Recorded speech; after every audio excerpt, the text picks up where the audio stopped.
J'ai jamais vu Star Wars.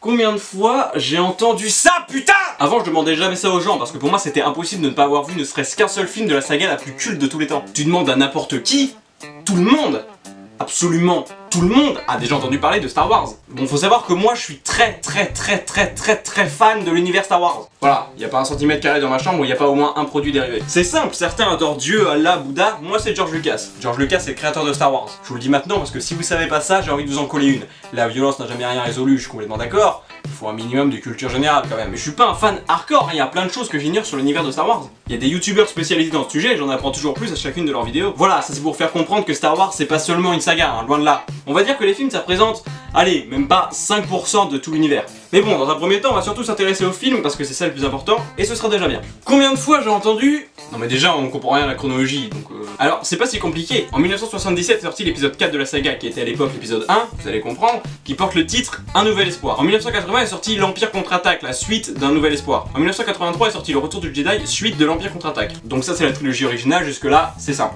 Puis en 1999 commence la prélogie, donc une trilogie préquelle. Préquelle, ça veut dire que l'histoire qui est racontée se passe chronologiquement avant. Donc en 1999 sort La Menace Fantôme, suivi en 2002 de L'Attaque des Clones, puis la prélogie se termine en 2005 avec La Revanche des Sith. Donc une fois que tout ça a été fait, on a tout renommé et ça a donné Star Wars épisode 1 La Menace Fantôme, Star Wars épisode 2 L'Attaque des Clones, Star Wars épisode 3 La Revanche des Sith, Star Wars épisode 4 Un Nouvel Espoir, Star Wars épisode 5 L'Empire Contre-Attaque, Star Wars épisode 6 Le Retour du Jedi. Et Disney a lancé la franchise en 2015 avec Star Wars épisode 7 Le Réveil de la Force, suivi par l'épisode 8 Les Derniers Jedi qui vient tout juste de sortir au cinéma. Si vous avez toujours pas compris, je peux vous l'expliquer autrement. Il y a un calendrier dans l'univers Star Wars, sinon on s'en sortirait pas. On compte à partir de la bataille de Yavin qui a lieu à la fin de l'épisode 4. Donc la bataille de Yavin marque l'an 0. La Menace Fantôme se passe en -32, L'Attaque des Clones en -22, La Revanche des Sith en -19, Un Nouvel Espoir en 0, L'Empire Contre-Attaque en +3, Le Retour du Jedi en +6 et Le Réveil de la Force en +34. Si là vous avez toujours pas compris la chronologie, c'est que vous êtes un peu con, désolé de vous le dire. En 2016 il y a aussi Rogue One de Star Wars Story, mais bon, ça c'est un spin-off, donc si vous comprenez déjà rien à la chronologie, vous occupez pas de ça. Combien de fois j'ai entendu mais de toute façon, ils font ça pour l'argent. Bah, en partie oui, quand tu travailles sur quelque chose, et en particulier un film, t'as envie que ça te rapporte de l'argent, c'est logique. Mais c'est pas que pour ça. Alien vs Predator, ça oui, c'est pour faire de l'argent. Ils ont fait un crossover entre deux sagas qui marchaient, ils ont fait un scénario tout pété et hop là c'est terminé. Alors que Star Wars c'est pas ça du tout. À chaque film le scénario est super bien travaillé, il y a une histoire complexe, les personnages sont attachants et intéressants. Et l'intrigue est là quoi, il y a vraiment quelque chose. Si un jour ils font un film sur Jabba le Hutt, là oui je comprendrais qu'on dise ça. Certains trouvent que la nouvelle trilogie est un semi-remake de la trilogie originale. Je suis pas vraiment d'accord avec ça, mais je comprends, ça se discute. Mais pas dans cette vidéo. Combien de fois j'ai entendu la prélogie c'est nul? Alors c'est vrai qu'il y a des films moins bons dans la prélogie que dans la trilogie originale. Mais l'inverse est aussi vrai. Et pourquoi vouloir absolument comparer les deux trilogies? Les deux en leur qualité, les deux en leurs défauts, mais surtout, elles se complètent. Je sais que beaucoup de personnes n'aiment pas l'épisode 1 à cause de Jar Jar Binks. Je comprends, mais moi je l'aime bien. Et j'aime aussi le film parce que certes il y a Jar Jar, mais il y a aussi Qui-Gon Jinn et Darth Maul.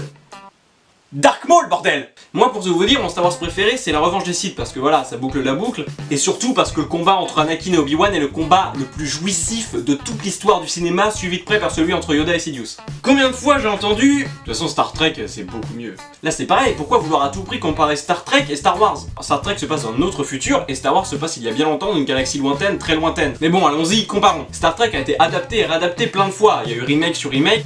Il y a même une série Netflix Star Trek Discovery qui est sortie en septembre, alors que la trilogie remake de J.J. Abrams s'est achevée en 2016. J.J. Abrams qui a réalisé Star Wars 7 au passage, comme quoi on peut aimer Star Trek tout en aimant Star Wars. Et beaucoup de gros succès sont des adaptations d'ailleurs. Marvel, DC, Le Seigneur des Anneaux, Harry Potter, et même The Walking Dead et Game of Thrones. Alors que Star Wars ça n'est pas une adaptation, à la base c'est des films. Il n'y a jamais eu de remake, tout fait partie du même univers. Combien de fois j'ai entendu mais George Lucas, il a vendu son enfant. Mais à sa place j'aurais fait pareil. Pour lui c'est sûr, il n'allait plus jamais faire de film Star Wars. En vendant les droits à Disney, il nous a donné la possibilité de revoir du Star Wars un jour au cinéma, ce qui serait jamais arrivé sinon. Et pas seulement la suite de la saga, aussi des spin-offs, etc.